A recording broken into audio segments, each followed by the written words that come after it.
في الصورة وترسم لكم الطريق عبر محللين مختصين ومراسليها في العالم.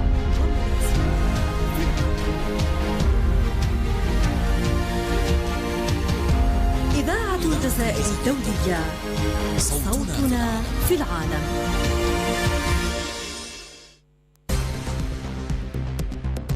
With Radio Algeria International, you will not miss a single major political or economic event.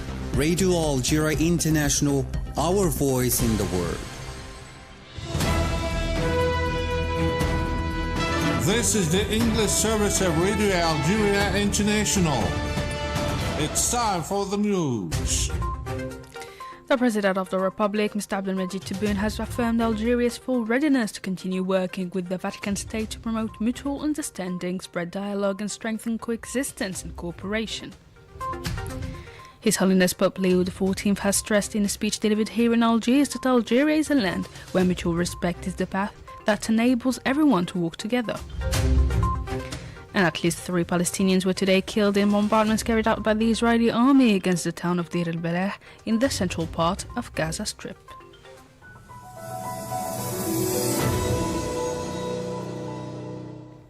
Hello and welcome to Radio Algeria International. I'm Mariam Barshi. The President of the Republic, Mr. Abdelmajid Tebboune, has affirmed Algeria's full readiness to continue working with the Vatican State to promote mutual understanding, spread dialogue and strengthen coexistence and cooperation. Addressing Pope Leo XIV during a speech made at the Cultural Centre of the Great Mosque of Algiers on the occasion of the official visit of the Pope, the President reiterated Algeria's full willingness to continue collaborating with the Vatican to promote a spirit of understanding rather than division. The President said that Algeria fully understands the meaning and significance of these values, which are deeply rooted in its identity, and is fully committed to supporting and promoting them in the various regional spaces to which it belongs, as well as beyond them. President Tebboune stressed that the Pope's visit to Algeria is of particular importance and reflects the ambitions and aspirations shared by Algeria and the Vatican. إن وجود قداستكم بيننا اليوم لا يمثل حدثا تاريخيا بكل ما تحمله الكلمة من معاني ومرامي، فزيارتكم هذه أول زيارة لبابا الفاتيكان إلى بلادنا منذ استقلالنا وحتى قبل استقلالنا. إذن زيارة ميمونة، وهو ما يضفي عليها طابعا فريدا ويجعلها تختزل في فحواها ما نتشاركه من طموحات ونتقاسمه من تطلعات على أكثر من صعيد. The President of the Republic said that Algeria takes pride in the legacy of St. Augustine in upholding the principle of tolerance, dialogue and peaceful coexistence values that are fundamental in these times of tension across the world. الجزائر تعتز أيما اعتزاز بإرث القديس أغسطس كجزء أصيل ومتأصل في تاريخنا العريق، مثلما تعتز كذلك أيما اعتزاز بإرث مؤسس الدولة الجزائرية الحديثة الأمير عبد القادر. كان بحق رجل دولة ورجل دين ورجل فكر سبق عصره في ترسيخ قيم التسامح والحوار والتعايش الأمين. وما أحوج عالمنا اليوم إلى استلهام من إرث هاتين المنارتين الساطعتين من أرض الجزائر في وقت تتسارع فيه التحولات وتتعاظم فيه التحديات ويتراجع فيه حضور القيم المرجعية التي ينبغي أن تلتف حولها وتهتدي بهديها الإنسانية بأسرها. President Tebboune also stressed that Algeria has always been a place of harmony, interaction and cohesion, providing a safe haven for the oppressed, the persecuted and the destitute, and through its constant defense of human dignity and its unwavering support for just causes throughout the world, particularly in Africa, Asia, Latin America and even in Europe. Here in Algiers, the President of the Republic, Mr. Abdelmajid Tebboune, has held talks at the Presidency headquarters here in Algiers with His Holiness Pope Leo XIV, who is on an official visit to Algeria. The Sovereign Pontiff received an official welcome ceremony at the Presidency where the two leaders posed for a commemorative photo before representatives of the national and foreign media. Earlier in the day, the Pope was welcomed by the President at the Houari Boumediene International Airport in Algiers. Later, Pope Leo XIV visited the Martyrs Memorial in Algiers, where he laid a wreath of flowers and observed a minute of silence in a memory of the martyrs of the glorious war of liberation. In a speech he delivered at the esplanade of the Riyad al-Fatah in Algiers, the Sovereign Pontiff stressed that in this land, where cultures and religions intersect, mutual respect in the path that enables everyone to walk together. And justice will always triumph over injustice, just as violence, despite all appearances, will never have the last word. In this land, where cultures and religions intersect, mutual respect is the path that enables everyone to walk together. May Algeria, firm in its roots and steadfast in the hope of its young men and women, continue to contribute to stability and dialogue within the international community and along the shores of the Mediterranean. The Pope then noted that a nation devoted to God holds a priceless form of wealth, highlighting that the Algerian people preserve the spiritual value as one of their greatest treasures. Every people possesses a unique patrimony of history, culture, and faith. Algeria too is blessed with this riches, which has sustained it through difficult times and continues to guide it into the future. Faith in God has a central place in your heritage. Indeed, faith illuminates the life of each person, sustains families, and inspires a sense of fraternity. A nation that loves God possesses true wealth, and the Algerian people cherish this jewel as one of their treasures. Our world needs believers like this, men and women of faith who thirst for justice and unity. For this reason, in the face of a humanity yearning for fraternity and reconciliation, it is a great gift and a sacred duty for us to declare with conviction. Let's recall that Pope Leo XIV's visit to Algeria, undertaken at the invitation of President Abdelmajid Tebboune, marks the opening stage of his broader African apostolic journey scheduled from the 13th to the 23rd of April, with Algeria serving as the first stop before the Pontiff continues on to Cameroon, Angola and Equatorial Guinea. The President of the High Islamic Council, Mr. Mabrouk Zaid al-Khair, has described the visit of Pope Leo XIV to Algeria as an exceptional stop, reflecting a common will to anchor the values of peace and coexistence among peoples. Mr. Sharfi reports. In an interview carried by the Algerian press agency APS, Mr. Zaid al-Khair indicated that Algeria, by welcoming the Sovereign Pontiff, recalls its long history marked by successive civilizations and a human heritage promoting coexistence and peace, adding that the slogan Assalamu alaikum, peace be upon you, reflects a philosophy of peace that has become a civilizational necessity. He said the visit reflects a soft-power diplomatic dimension beyond political balances, with Algeria and the Vatican sharing values of peace and humanity and promoting dialogue, coexistence, and the defense of the oppressed, adding that it would have an exceptional scope as a synthesis of peace and tolerance, stressing the importance of setting interreligious dialogue as an existential necessity, while highlighting Algeria's message of Islam as peace, justice, and cooperation. The Minister of Religious Affairs, Yusuf bin Mahdi, for his part, said the state visit reflects the honor given to the head of the Catholic Church as a global religious figure, noting his remarks on the genocide in Gaza that go in line with Algeria's position. This visit has been set as a state visit, which proves the honor granted to this global figure who represents Christians worldwide. This symbolic religious personality represents the leadership of the Catholic Church, and I paid attention to his remarks and listened to his speech. He referred to the genocide taking place in Palestine, in Gaza, and his position and statements are in line with Algeria's stance.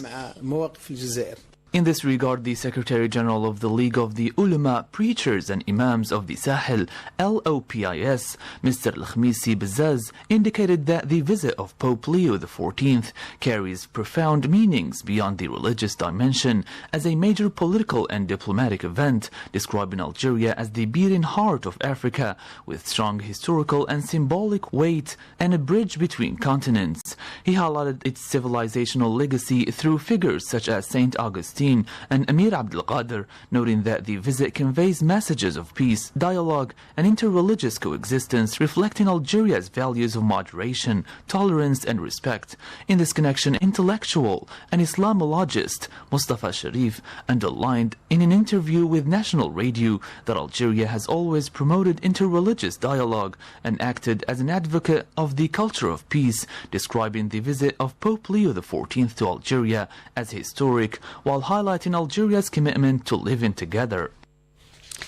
The Speaker of the National People's Assembly, Mr. Brahim Boughali, has received here in Algiers the Rector of the Great Mosque of Paris, Mr. Shamsuddin Hafiz, with whom he discussed several issues of common concern. On the occasion, Mr. Boughali emphasized the role of the Great Mosque of Paris in promoting moderate Islam and Algeria's image abroad, calling for greater coordination while respecting the national religious reference and reaffirming Algeria's commitment to national identity and international presence.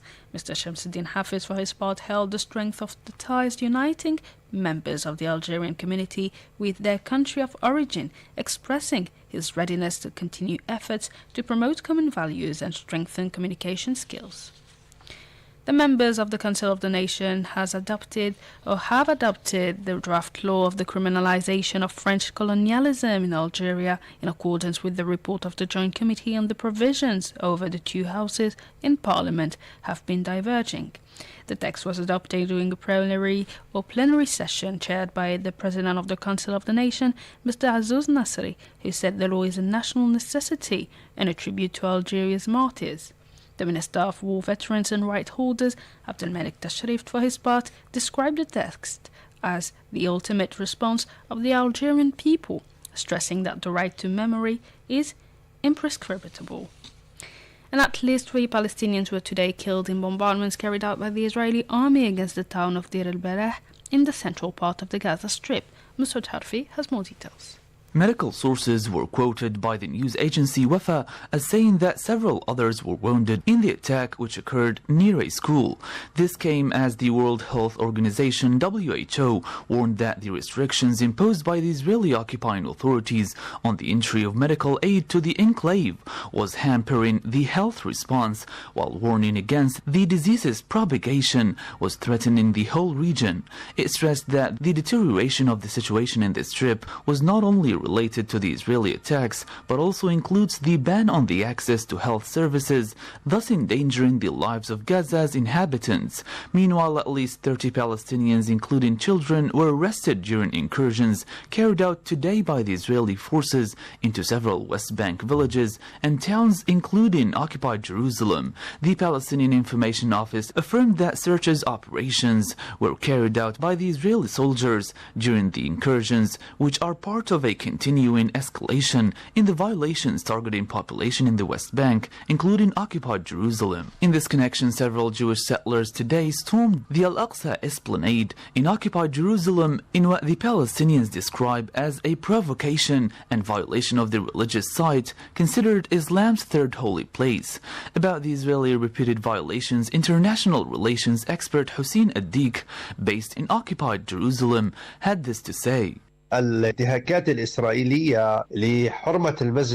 Israeli violations of the sanctity of Al-Aqsa Mosque continue under this government, described as the most fascist and most extremist in Israel's history. These violations constitute a crime under international law, a breach of peremptory norms of international law, and an infringement of the sanctity of holy places, as well as a violation of international law and the Geneva Conventions, which require the neutrality and protection of the sanctity of religious sites in the occupied Palestinian territories. Every day, a number of Palestinian men and women stationed at Al-Aqsa Mosque are expelled, while at the same time, Al-Aqsa Mosque and its courtyards are opened to groups of settlers to desecrate and violate the mosque and the mosque esplanade. According to the Palestinian information, over 1,840 violations have been carried out by the Israeli occupying forces and by Jewish settlers against the Palestinian population in the West Bank since early this month. This is the Association of Southeast Asian Nations, ASEAN, has called on the United States and Iran to carry on their negotiations to put an end to the war in the Middle East and to ensure a safe, unconditional and permanent crossing via the Strait of Hormuz. This came as US President Trump threatened to impose a blockade of the Strait of Hormuz unless it was reopened by the Iranian authorities. And in Hungary, the conservative Peter Magyar has won the legislative elections, defeating outgoing Prime Minister Viktor Orban, who conceded defeat after 16 years in power. And with this last piece of news, we come to the end of our news bulletin. Stay tuned to Radio Algeria International.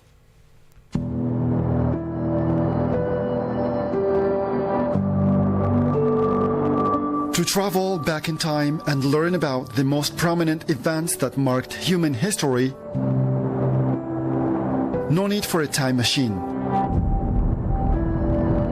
Echoes of Time with our colleague Mariam Bershi is your only address.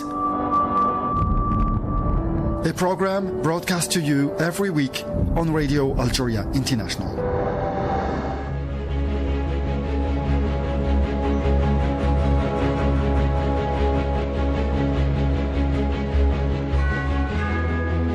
In times of violence, history often remembers destruction, but sometimes it remembers courage.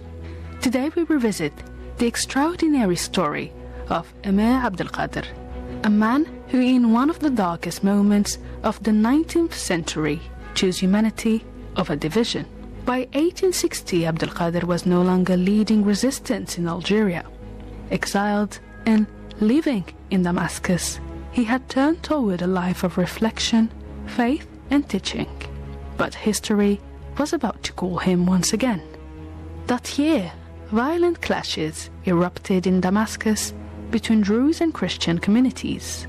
What followed was chaos. Thousands of Christians were targeted. Fear spread rapidly and death seemed inevitable. But in the middle of this violence, one man stood up. Emir Abdelkader opened his home, he sheltered families, he sent his men into the streets to rescue those in danger, and in doing so, he saved more than 10,000 Christians. An extraordinary act, not of politics, but of principle. Reflecting on this moment and the deeper meaning behind it, Kathy Garms, co-founder of the Abdelkader Education Project, had the following. Emir Abdelkader's lived faith has the power to change hearts and educate open minds. His rich life of learning, struggle on the battlefield, moral courage and empathy offers a spiritual path for addressing the crisis within Islam and Christianity today, and a worldwide drift toward a clash of civilizations. For Abdelkader, faith was not an identity. It was a responsibility to protect life, regardless of religion, as Kathy Garms explains. Emir Abdelkader was a warrior and a peacemaker, a devout Muslim and a savior of Christians, a committed servant of God who became a world-famous defender of human rights. Before that concept even existed,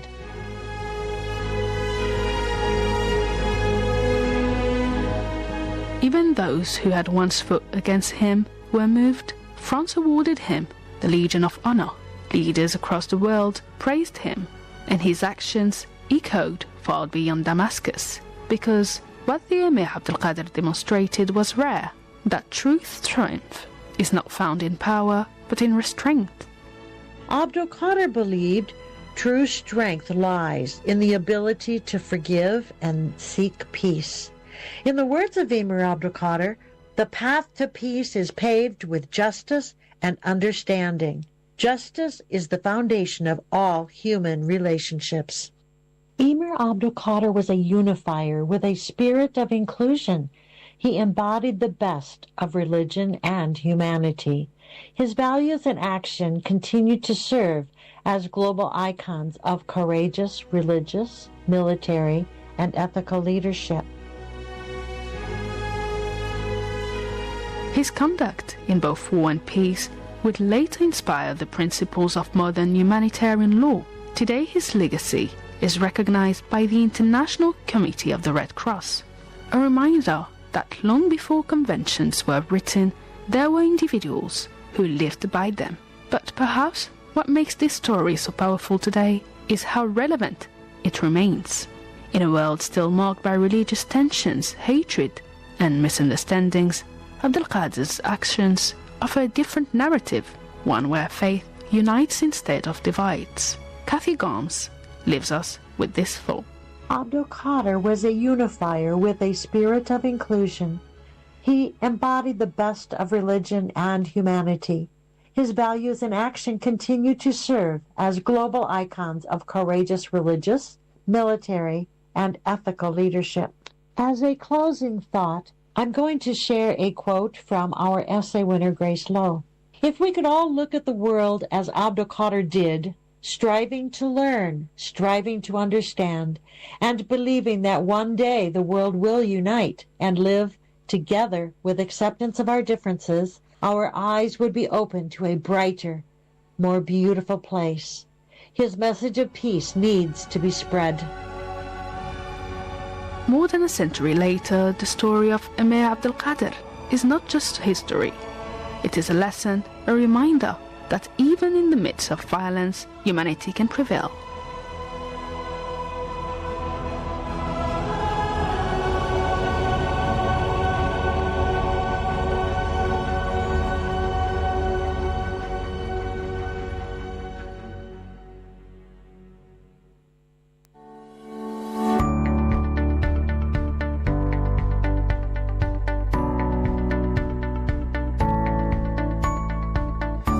Welcome to your weekly program Destination Algeria. I'm Jamal Sineni.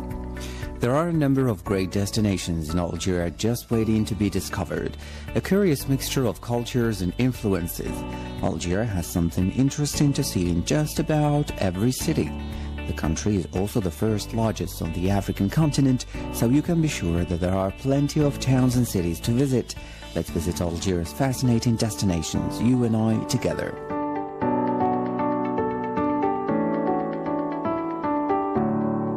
Today is a special program where we are going to visit the Grand Mosque of Algiers.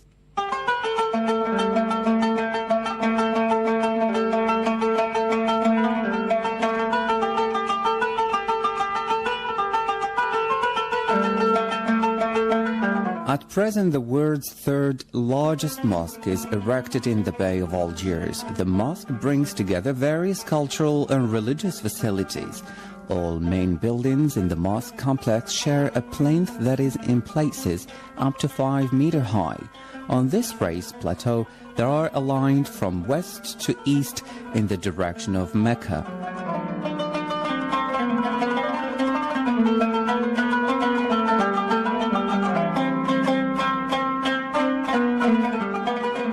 Within the complex, they form two groups. In the west, the place for contemplation, with entrance arcades, cultural center, and minaret.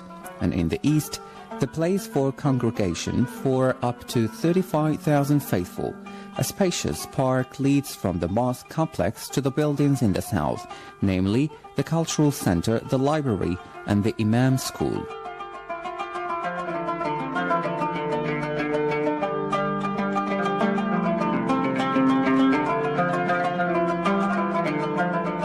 The 265-meter height of the minaret and the length of the entire complex create a strong presence in the urban context over a wide area.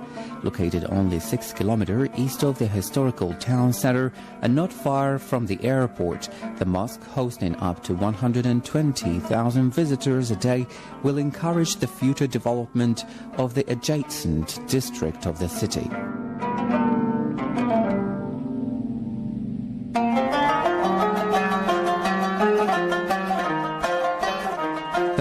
complex is linked to the buildings in the south, namely the cultural center, the library and the Imam School, by a spacious park. This landscaped outdoor area can house a large number of people and also offers a haven of tranquility.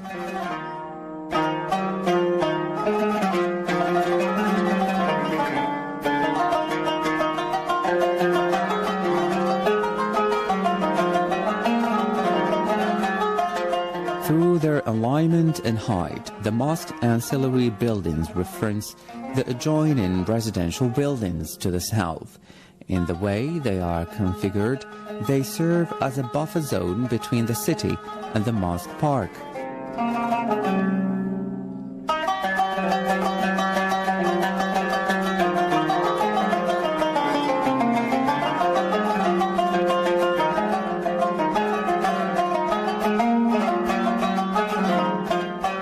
The prayer hall, or salle de prière, is a massive cube towering up to 45 meters and able to take up to 35,000 people. The interior, with its choice materials, restrained ornamentation and indirect natural light, creates an impressive spatial experience. All the traditional religious elements such as the Qibla wall, the mihrab, minbar, and Dikka are integrated into a whole of modern aesthetics. Daylight from above steeps the hall in continually changing patterns of light and shadow. The interplay of light and shadow is creating a space with a sacred, if not mystical, character.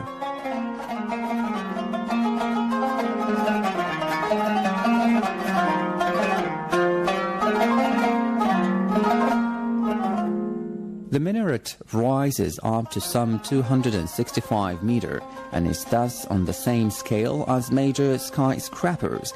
It is the highest building in Africa.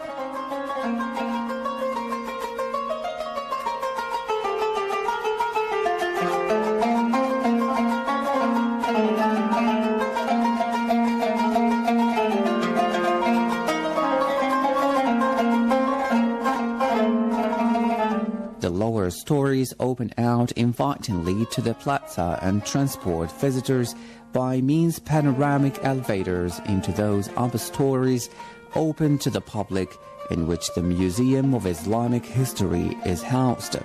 Above it, there are two research areas open to academics only. The multi-layered facade is made up of an outer ornamental skin made of prefabricated perforated facade elements that protect the glass skin behind from direct solar radiation. The four access routes at the tower's corners are clad in bright natural stone. The top of the minaret will be transparent. The glass will cover the viewing platforms, one for visitors, the other for VIP guests. They offer a unique view over the city and the sea.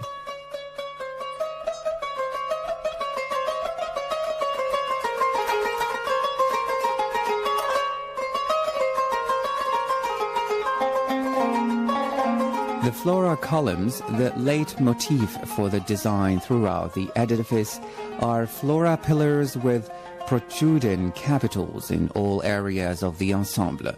The flora columns not only blend harmoniously with the local palm vegetation, but combine load-bearing properties with other technical functions.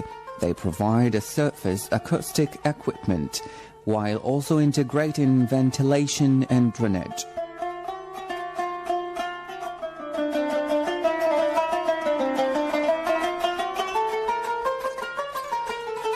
The building complex forms a successful combination of Algerian tradition and the present. The mosque brings together the cultural wealth of Islam in Algeria with German excellence in architecture and engineering. Construction site work began at the building site for the large new mosque building in March 2012. To protect the approximately 150 by 150 meter large prayer hall from earthquakes, it supports are positioned only seismic isolators. To ensure the stability of the extremely slim and 265-meter-high minaret, the base of the shaft is sunk approximately 15 meters into the ground. Structural devices of this magnitude as earthquake protection are unique.